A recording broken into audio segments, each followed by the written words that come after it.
מאיפה הגיע הרעיון להקים את החברה? אנשים רוצים שקט נפשי, רוצים לעבוד חוקית, לא רוצים את בעיות עם מס הכנסה ולא רוצים את הנושא של הפרשי שומה ולהיות חייבים פתאום כסף למס הכנסה. אז מה זה נותן לו? הוא משלם מס הכנסה, הוא משלם ביטוח לאומי כמו כל שכיר במשק.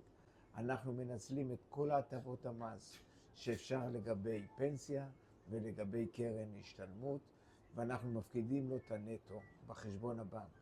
הכסף הזה הוא נטו שלו. אז בוא תסביר לנו איך זה עובד.